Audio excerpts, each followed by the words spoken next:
இப்போ ஒரு கடாய் எடுத்து அதில் எண்ணெய் ஊற்றிருக்கேன். அதில் கொஞ்சம் பச்சை மிளகாய், ஒரு பச்சை மிளகாய் எடுத்து போட்டுக்கிறேன்.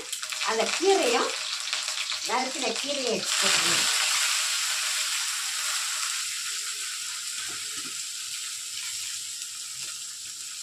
அந்த கீரைக்கு கலந்த மாதிரி கொஞ்சம் உப்பு,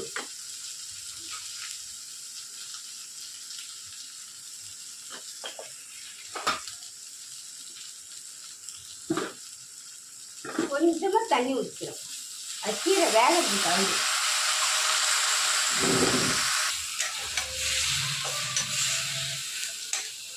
கீரை கொஞ்சம் ஜீரகத்தூளையும் அதில் போட்டுடணும். போட்டு நல்லா வேகணும். கொஞ்சம் நல்லா வேகணும். பாதி தான் வெந்துருக்கு பாருங்க, நல்லா வெந்துச்சு. இப்போ இதை கொஞ்சம் ஆற வைக்கணும். ஆஃப் பண்ணிட்டு ஆற வச்சிடணும். இப்போ கொஞ்சம் இந்த சப்பாத்திக்கு தேவையான உப்பை போட்டு நம்ம எடுத்து வச்ச கீரையை எடுத்து போட்டு எல்லாத்தையும் நல்லா பிசைஞ்சிக்கணும்.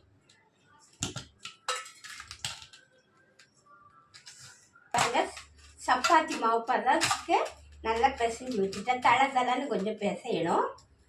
இப்போ இது 1 hour ஊறட்டுங்க. இப்போ நம்ம சப்பாத்தியாக திரட்டி அடுப்பில் சுட்டு எடுக்கணும்.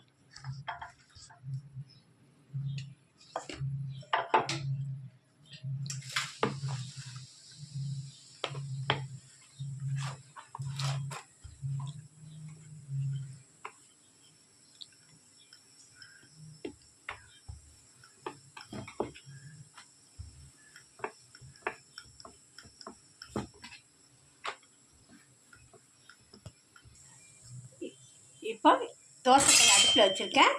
சப்பாத்தியை அதில் போட்டுற வேண்டியதான்.